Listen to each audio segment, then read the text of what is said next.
കുവൈറ്റിൽ വാഹനാപകടത്തിൽ 7 ഇന്ത്യക്കാർ മരിച്ചു എന്നുള്ള വിവരമാണ് എത്തുന്നത്. മലയാളി ഉൾപ്പെടെ 4 പേർക്ക് അപകടത്തിൽ ഗുരുതരമായി പരിക്കേറ്റിട്ടുണ്ട്. ബീഹാർ, തമിഴ്നാട് സ്വദേശികളാണ് മരിച്ചതെന്നാണ് പ്രാഥമിക വിവരം. കുവൈറ്റിൽ നിന്ന് മുന്നു സിയാദ് നമുക്കൊപ്പം ചേരുന്നു. മുന്നു സിയാദ്, അപകടത്തിൽ 7 പേർ മരിച്ചു, 7 പേരും ഇന്ത്യക്കാരാണ് എന്നുള്ള വിവരമാണ് നമുക്കിപ്പോൾ ലഭിക്കുന്നത്. ഈ അപകടത്തെക്കുറിച്ച് മുന്നുവിന് കിട്ടുന്ന വിവരങ്ങൾ എന്തൊക്കെയാണ്?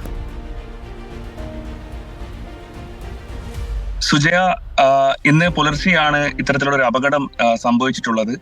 ജോലി കഴിഞ്ഞ് മടങ്ങി വരുന്ന 11ഓളം വരുന്ന സ്വകാര്യ കമ്പനിയിൽ ജീവനക്കാരായിട്ടുള്ളവർ തിരിച്ചു വരുന്ന സമയത്താണ് അവർ സഞ്ചരിച്ചുകൊണ്ടിരിക്കുന്ന വാഹനത്തിന് പിന്നിൽ മറ്റൊരു വാഹനം ഇടിക്കുകയും അതിനുശേഷം ഇവർ സഞ്ചരിച്ച വാഹനത്തിന്റെ നിയന്ത്രണം വിട്ട് അവിടെ അടുത്തുള്ള ഒരു പാലത്തിന്റെ മതിലിനെ ചേർന്ന് ശക്തമായ രീതിയിൽ പോയി ഇടിച്ചിട്ടാണ് ഇത്തരത്തിലുള്ള ഒരു അപകടം ഉണ്ടായത്. സംഭവ സ്ഥലത്ത് നിന്ന് 6ഓളം പേര് തൽക്ഷണം മരിക്കുകയാണ് ഉണ്ടായത്.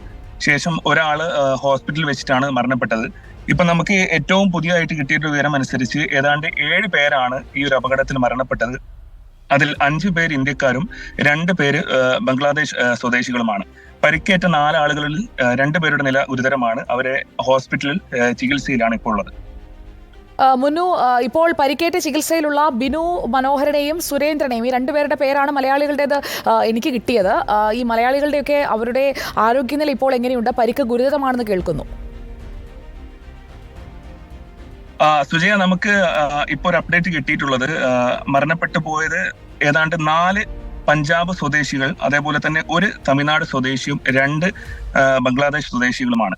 പഞ്ചാബിൽ നിന്നും ബീഹാരി ലാൽ, ബക്കർ സിംഗ്, വിക്രം സിംഗ്, ദേവീന്ദർ സിംഗും അതേപോലെ തന്നെ തമിഴ്നാട് സ്വദേശിയായിട്ടുള്ള രാജ്കുമാർ കൃഷ്ണസ്വാമിയുമാണ് മരണപ്പെട്ടത്. മലയാളികളായിട്ടുള്ള സുരേന്ദർ പുന്നക്കൽ, അതേപോലെ തന്നെ ബിനു മനോഹരൻ, ഇവരെ 2 പേരും ഉൾപ്പെടെ 4 പേരെയാണ് ഇപ്പോൾ ചികിത്സയിലുള്ളത്. അതിൽ 2 പേരുടെ നില ഗുരുതരമാണെന്നാണ് നമുക്ക് അറിയാൻ കഴിഞ്ഞിട്ടുള്ളത്. ആവശ്യമായിട്ടുള്ള ട്രീറ്റ്മെന്റ് ഒക്കെ അവർക്ക് നൽകിക്കൊണ്ടിരിക്കുകയാണ്. ഓക്കെ, മുന്നു സിയാദാണ് കുവൈറ്റിൽ നിന്ന് വിവരങ്ങൾ നൽകിയത്. മലയാളികൾ അടക്കം 4 പേർക്ക് ഗുരുതരമായി പരിക്കേറ്റിട്ടുണ്ട്.